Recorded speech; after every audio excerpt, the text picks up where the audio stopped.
नमस्कार, मैं श्रुति सिंह। स्वागत है आप सभी का इनसाइड झारखंड न्यूज के इस बुलेटिन में। चलिए जानते हैं आज की खबरों के बारे में। खबरों को शुरुआत करते हैं जमशेदपुर से।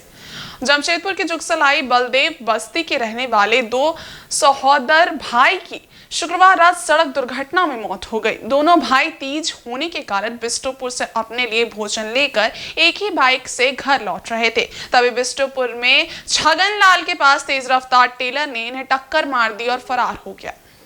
इस दुर्घटना में 33 वर्षीय आकाश नंदी की घटनास्थल पर ही मौत हो गई, जबकि उसके छोटे भाई 23 वर्षीय कार्तिक नंदी ने इलाज के क्रम में अहले सुबह टीएमएच में दम तोड़ दिया।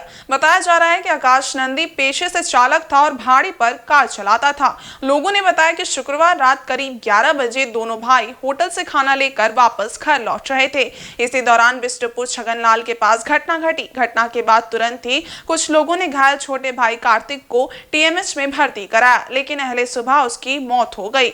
दुर्घटना से पूरे घर का माहौल गमगीन हो गया है और घर वालों का रो रो कर बुरा हाल है। इधर घटना से आक्रोशित परिजनों ने बिष्टुपुर थाना में पहुंचकर मुआवजा और टक्कर मारने वाले वाहन को पकड़ने की मांग को लेकर प्रदर्शन किया। वहीं पुलिस द्वारा कोई कार्रवाई नहीं किए जाने से नाराज लोगों ने जुगसलाई थाना के समक्ष मुख्य सड़क को बांस बल्ली लगाकर जाम कर दिया। सड़क जाम होने से लोग काफी परेशान रहे। काफी देर बाद मौके पर पहुंची पुलिस ने लोगों को समझा बुझाकर शांत कराया। है कि ये करीब 11:30 बजे पता चला इन लोगों को और हम सबको फ़ोन द्वारा रात को जी कि एक्सीडेंट हुआ है। तो हाय फाय सब कोई मतलब टीमें में चले जाके जाया गया तो एक जिंदा थे जिसका मतलब एक का मौत हो गया। उसी दरमियान में मतलब ये लोग देख रेख किए, दोनों का मौत हो गया। अभी क्या चाह रही हैं? हम लोग को मुआवजा चाहिए क्योंकि इनका कार्तिक नंदी की तो माँ है, उनका देख रेख कौन करेगा। और ये आकाश नंदी जो है उनका 3 बच्चे हैं, तो उसका भरण पोषण कैसे चलेगा। इसलिए हम लोग मांग करते हैं कि इनको न्याय मिले। सरायकेला खरसावां जिला के ईचागढ़ प्रखंड क्षेत्र के हाथी प्रभावित गांव में लगातार हाथियों का उत्पात जारी है। कोटाम, पिलित, हेंसड़ी आदि जंगलों से निकलकर हाथियों का झुंड शाम ढलते ही गांव और खेतों की ओर रुख कर रहा है। हाथी लगातार खेतों व घरों को निशाना बना रहे हैं। हाथियों का झुंड अलग अलग गुटों में बंटकर आहार की तलाश में गांव का रुख कर रहे हैं। हाथियों के डर से लोग शाम ढलते ही अपने घरों में दुबक जाते हैं। जहां सालुकडी में हाथियों ने 2-3 दिनों तक लगातार खेतों को रौंद कर नष्ट किया, वहीं शुक्रवार की देर रात को हाथियों ने सीतू में विष्णु गोप के घर को क्षतिग्रस्त कर घर में रखे आलू को अपना निवाला बनाया। हाथी डुमरा गांव निवासी जयराम माझी के किराने की दुकान का दरवाजा तोड़कर दुकान में रखे आटा चावल को चट कर गए। लगातार हाथियों का उत्पात से लोग डरे सहमे हुए हैं। वन रक्षियों की हड़ताल से ग्रामीण भी परेशान हैं। वहीं विष्णु गोप ने बताया कि हाथी घरों को क्षतिग्रस्त कर रहा है, जैसे घर के अंदर भी रहना सुरक्षित नहीं है। उन्होंने कहा कि वन विभाग की वन कर्मी हड़ताल पर हैं, ऐसे में हाथियों को भगाना भी संभव नहीं हो पा रहा है। उन्होंने कहा कि सरकार को तत्काल वैकल्पिक व्यवस्था करना चाहिए ताकि हाथियों से लोगों के खेत, घर व जान माल की सुरक्षा की जा सके।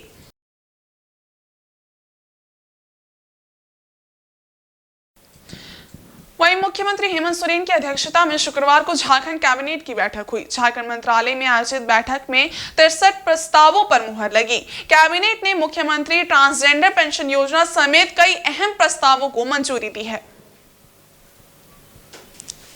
इसमें झारखंड के रांची में 520 बेड के आदिवासी हॉस्टल बनाने की मंजूरी दी गई है। जेपीएससी द्वारा आयोजित परीक्षा के लिए खर्च के लिए 29 करोड़ की स्वीकृति दी गई है। झारखंड कैबिनेट के निर्णय के अनुसार अब आय प्रमाण पत्र वित्तीय वर्ष के लिए जारी किया जाएगा। बोकारो के भंडारीडी गोमो स्टेशन पथ के लिए 71 करोड़ रुपए की मंजूरी दी गई है। पालना योजना के क्रियान्वयन की स्वीकृति दी गई है। झारखंड मुख्यमंत्री मैया सम्मान योजना का लाभ अब 18 साल की उम्र से मिलेगा। सहायक पुलिस कर्मियों के अवधि विस्तार को मंत्री परिषद से मंजूरी मिली है। गढ़वा शाहपुर पथ के लिए कैबिनेट ने 77 करोड़ रुपए की स्वीकृति दी है। सहिया की प्रोत्साहन राशि 2000 रुपए की गई है। रिम्स में MRI मशीन की खरीदारी के प्रस्ताव और नर्सिंग निदेशालय के गठन को मंत्रिपरिषद से मंजूरी मिली है। बंसीधर शहरी जलापूर्ति योजना को प्रशासनिक स्वीकृति दी गई है। साधन सेवी के मानदेय में वृद्धि की गई है। झारखंड अधिवक्ता न्यास निधि से निबंधित अधिवक्ताओं को 14,000 रुपए पेंशन राशि दी जाएगी। 65 वर्ष की उम्र वाले अधिवक्ताओं को इसका लाभ मिलेगा। प्रस्ताव संख्या 54 स्वास्थ्य विभाग से रिम्स रांची में MRI मशीन का क्रय करने हेतु नियमावली के नियम 235 के प्रावधानों को शिथिल करते हुए नियम 245 के अंतर्गत मनोनयन के माध्यम से क्रय करने की स्वीकृति।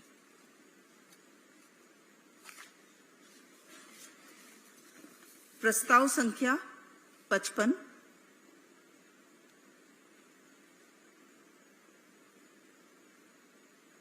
ये पुनरीक्षित प्रशासनिक स्वीकृति पर घटनोत्तर स्वीकृति का विषय था। Construction of remaining work of new Jharkhand high court building at Dhurwa 191 crore 88,97,246 रुपए।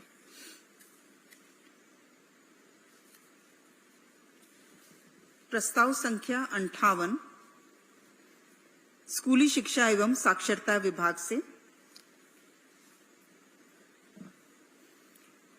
PM पोषण मध्याह्न भोजन योजना के अंतर्गत विद्यालयों में कार्यरत रसोइया सह सहायिकाओं के चयन मानदेय एवं कार्यदायित्व प्रावधान की स्वीकृति। प्रस्ताव संख्या 59 कार्मिक विभाग से भारतीय प्रशासनिक सेवा विनियम 1997 के अंतर्गत गैर राज्य असैनिक सेवा के पदों को उप समाहर्ता के पद की समकक्षता संबंधी अधिघोषणा के संबंध में। और जमशेदपुर में शुक्रवार को हरतालिका तीज का व्रत धूमधाम से मनाया गया। पति की लंबी उम्र के लिए महिलाओं ने तीज का निर्जला व्रत रखा।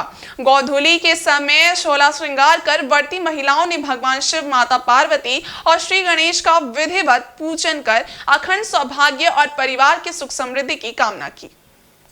शहर में नेपाली समाज की महिलाओं ने भी हरतालिका तीज व्रत किया। समाज की महिलाओं ने निर्जला व्रत रखकर गोलमुरी स्थित नेपाली सेवा समिति में स्थित पशुपतिनाथ मंदिर में पूजन किया। शिवलिंग की परिक्रमा करने के बाद समिति के परिसर में सभी महिलाओं ने कथा सुनी। तीज आओ, तीज को रहर आओ, बारी ले जैसे पारंपरिक गीतों के साथ महिलाओं ने एक दूसरे का हाथ थामे नृत्य किया।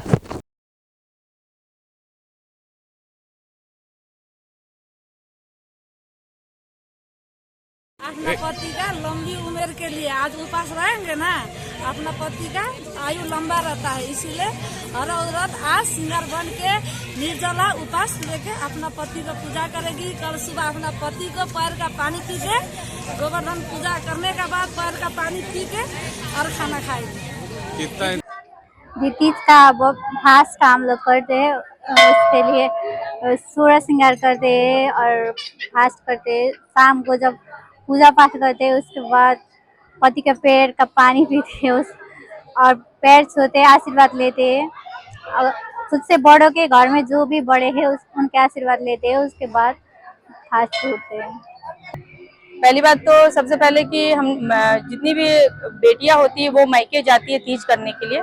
तीज के लिए उनको मायके लेके जाया जाता है। मायके से आते हैं पिताजी या फिर भाई।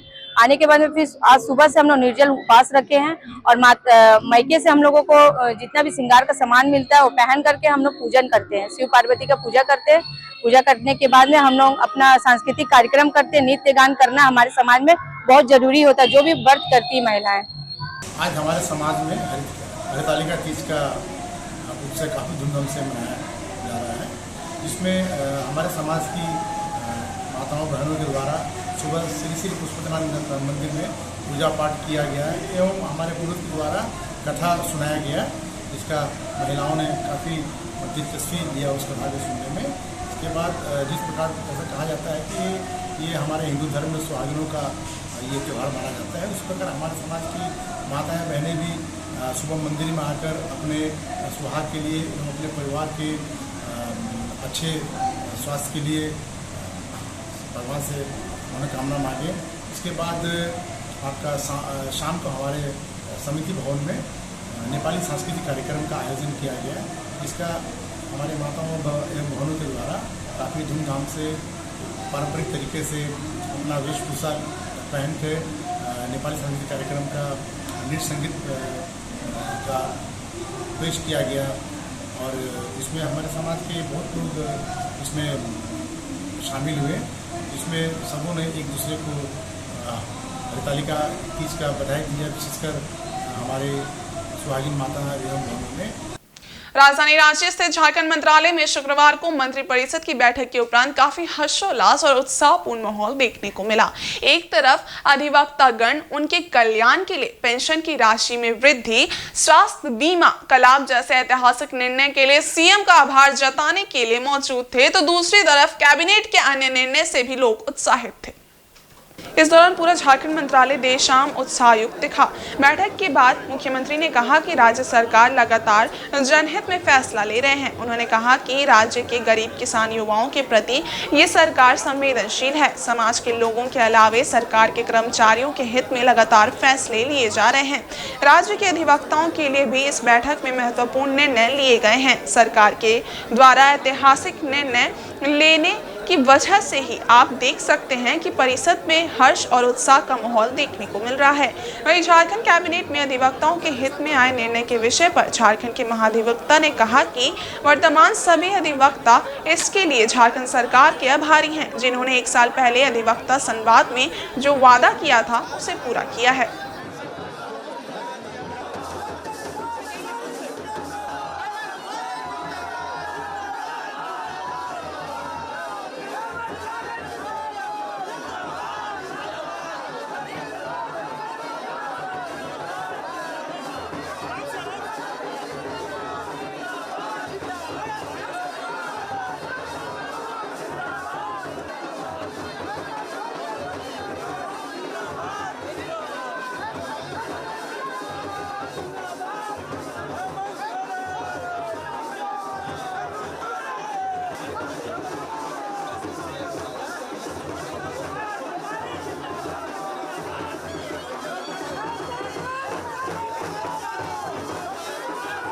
तो ये छुपाने वाली बात तो है नहीं, वो तो सार्वजनिक बातें हैं, वो आपको पता चलेगा ही।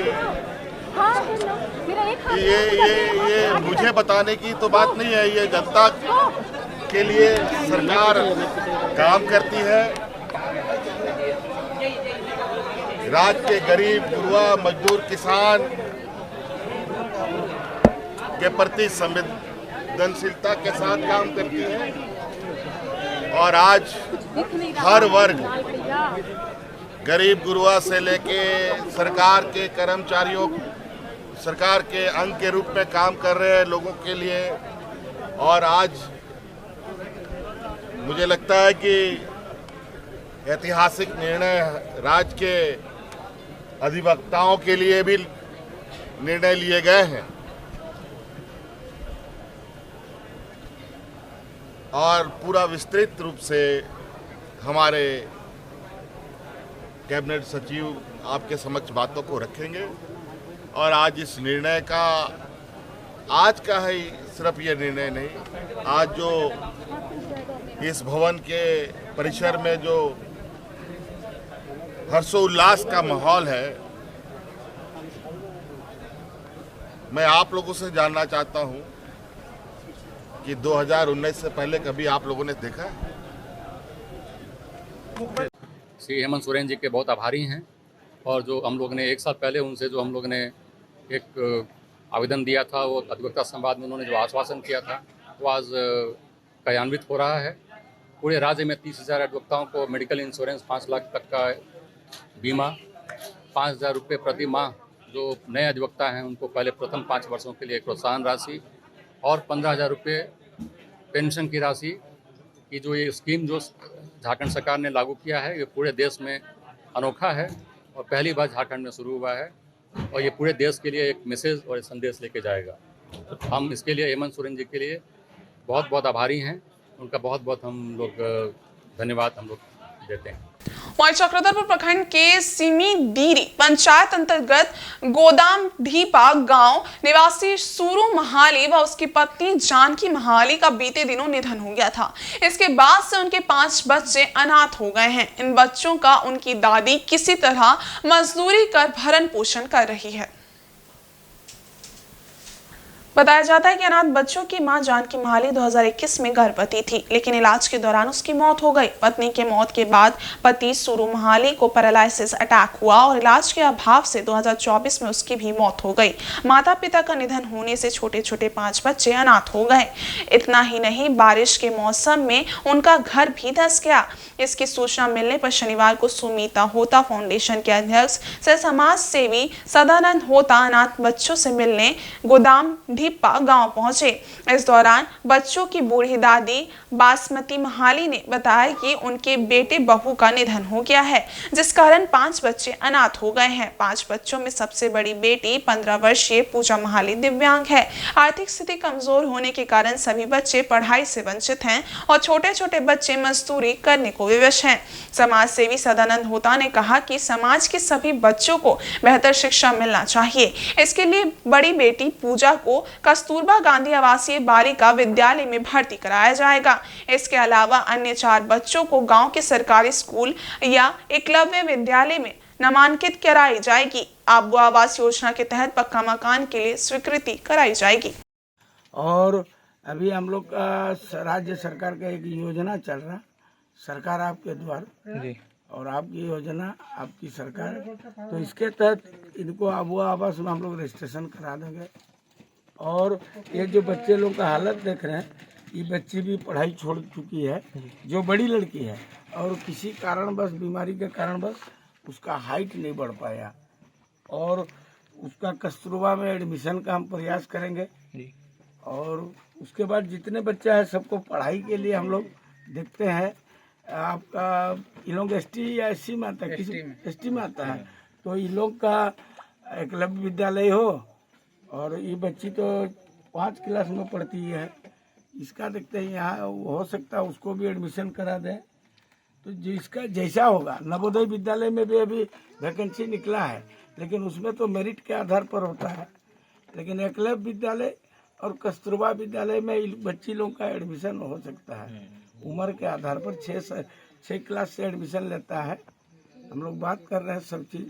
और इन लोग का आधार कार्ड, राशन कार्ड में भी जैसा नाम नहीं चढ़ा है बच्चा लोगों का, उन लोग का भी चढ़ा देते ताकि इनको पूरा राशन मिले। क्योंकि सब बच्चा अभी आपका 5 साल से ऊपर हो चुका है, 5-6 साल से, तो इनका भी राशन कार्ड में चढ़ जाने से इन लोग को भी मिलेगा। और एक दादी है जो इन लोगों का देखभाल कर रही है, आप लोग भी देख रहे हैं, घर भी इनका गिर चुका है। तो इनको वही आबू आवास, प्रधानमंत्री आवास, इस सब से हम लोग प्रयास करेंगे। अभी सब चीज़ देख ले रहे हैं। बच्ची का स्वास्थ्य का भी जांच करेंगे। जो बड़ा बेटी है, जो आपका 5 क्लास के बाद पढ़ नहीं पा रही है और बहुत उसका हाइट बहुत कम है, उसको लेके कल हम मेडिकल कराते हैं, क्या उसका भी पता चलेगा क्या बीमारी है नहीं है। माने जो भी हो, कुल मिलाकर इनका सब चीज़ का हम लोग आकलन करने के बाद, और जो भी मिल सकता सरकारी सहायता, जो भी आर्थिक मदद मिल सकता है, उसके लिए हम प्रयास करेंगे। इधर मुख्यमंत्री हेमंत सोरेन से फेमिना मिस इंडिया झारखंड की विजेता सुश्री रिया नंदिनी ने शिष्टाचार मुलाकात की। उन्होंने मुख्यमंत्री को बताया कि वे फेमिना मिस इंडिया 2024 में झारखंड का प्रतिनिधित्व करेंगी। मुख्यमंत्री ने रिया को इस उपलब्धि के लिए बधाई दी एवं आगामी प्रतियोगिता में बेहतर प्रदर्शन के लिए आशीर्वाद दिया।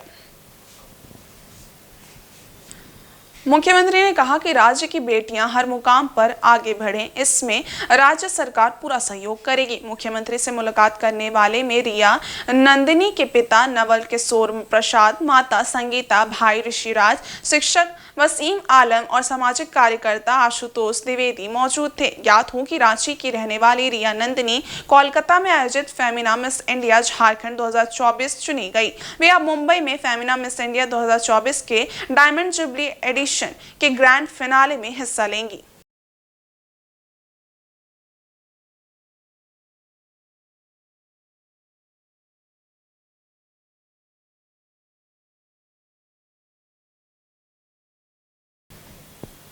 और जमशेदपुर सागची थाना क्षेत्र के बारीडीह टेम्पो स्टैंड के पास शनिवार सुबह 70 साल पुराने बिल्डिंग की छत अचानक ही भरभरा कर टूटकर नीचे आ गई। इस घटना में एक वाहन क्षतिग्रस्त हो गया। गनीमत रही कि इसमें कोई हताहत नहीं हुआ। मिली जानकारी के अनुसार जिला प्रशासन के द्वारा इस बिल्डिंग को कंडम घोषित कर दिया गया है। इसके बावजूद यहां दुकानें संचालित हो रही हैं और दुकानदार दुकान खाली नहीं करना चाह रहे हैं। बिल्डिंग मालिक का कहना है कि उन्होंने दुकानें खाली करने के लिए काफी पहले ही नोटिस दे दिया है, परंतु लोग दुकान खाली नहीं कर रहे हैं। बिल्डिंग भी कंडम हो चुकी है और प्रशासन ने इसे बंद करने का या तोड़ने का आदेश दिया है। दुकानदारों द्वारा दुकानें खाली करने के बाद यहां आगे की प्रक्रिया हो सकेगी।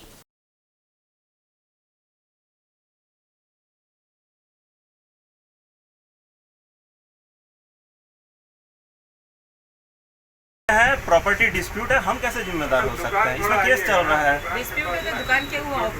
हादसा ये मलबा गिर गया, आपको मालूम नहीं कोई चढ़ा है क्या है, वो तो हम तो नहीं देखने गए हैं ना। इतना दिन 1 साल से तो कुछ नहीं हुआ, अचानक कैसे हो गया? आपका भी हाँ, तो वो हम मेंटेन करके चल रहे हैं ना। 70 साल पुराना बिल्डिंग है ये। अभी रामदास संस का था, अभी सुंदर विनोद सिंह का, लेकिन नंबर टाइम में से हम यहीं पे रहते हैं, डिपूजी कॉलोनी में रहते हैं।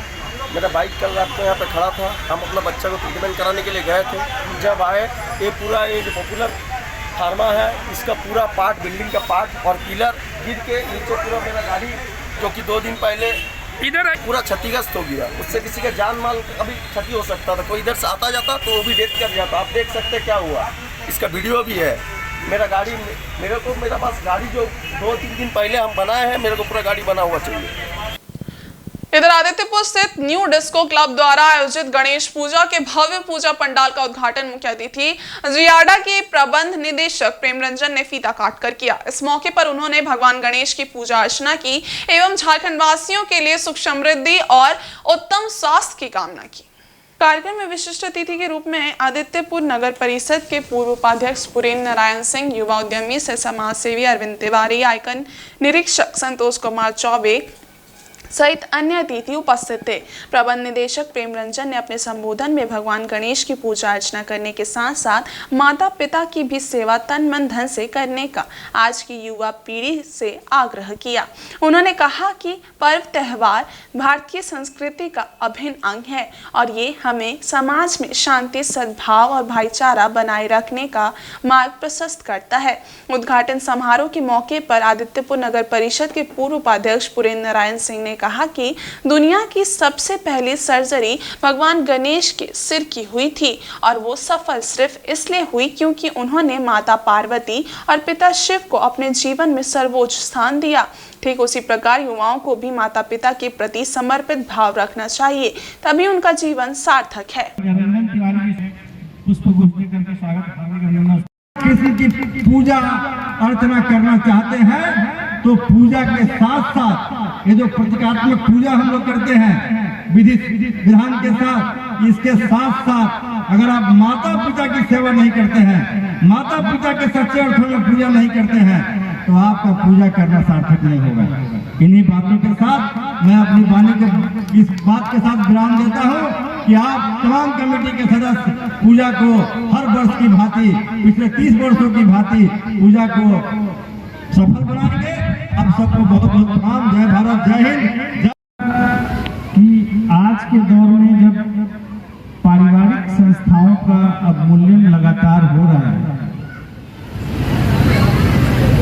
लोग अपने ही घर में जब बड़े हो रहे हैं तो जिनके साथ रह रहे हैं, जिन्होंने उनको पाला पोसा और इस लायक बनाया है, उसी की उपेक्षा करते हैं, उसी को दुत्कारते हैं और थोड़े से हितों के लिए जब उससे लड़ते हैं तो उनको गणेश भगवान से ये सीख लेनी चाहिए कि परिवार और माता पिता का क्या रोल होता है। वहीं पूर्वी सिंहभूम जिले के मुसाबनी वेलफेयर मैदान में प्रखंड स्तरीय खेलो झारखंड प्रतियोगिता का आयोजन किया गया। इसमें स्कूली बच्चों ने बढ़ चढ़कर हिस्सा लिया और अपने प्रतिभा का प्रदर्शन किया। प्रतियोगिता में अंडर 14, अंडर 17 एवं अंडर 19 के विद्यार्थियों को भाग लेने का अवसर मिला। विद्यार्थियों के लिए 100, 200, 400 और 600 मीटर दौड़ की प्रतियोगिता रखी गई थी। वहीं रिले दौड़, लंबी कूद, ऊंची कूद, तीरंदाजी, वॉलीबॉल, कबड्डी, खो खो, बैडमिंटन जैसी कई खेलों में बच्चों ने बेहतर प्रदर्शन किया। उत्कृष्ट प्रदर्शन करने वाले विद्यार्थियों को पुरस्कृत भी किया गया। सभी सम्मानित विद्यार्थी अनुमंडल स्तर की प्रतियोगिता में भाग लेने के लिए जाएंगे। इस आयोजन को सफल बनाने में शिक्षिका सेनानी पत्रो, राजकुमार रोशन, विवेकानंद दास, बासित मार्डी समेत शिक्षिकाओं ने सक्रिय भूमिका रही।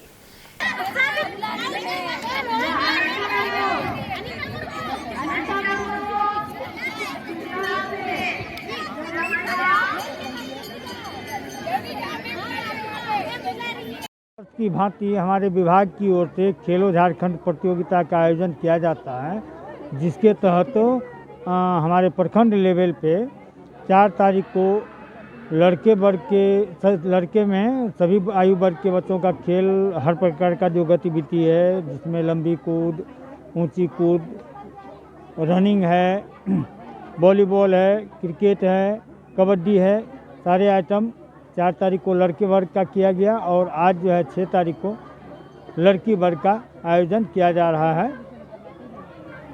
ये हर वर्ष प्रखंड स्तर पे होता है, फिर यहाँ से जो बच्चे प्रथम आते हैं उसको जिला स्तर पे हम लोग भेजते हैं। और इस बुलेटिन में बस इतना ही। ब्रेक के उस बारे कुछ और खास खबरें तब तक के लिए देखते रहिए इनसाइड झारखंड न्यूज़। धन्यवाद।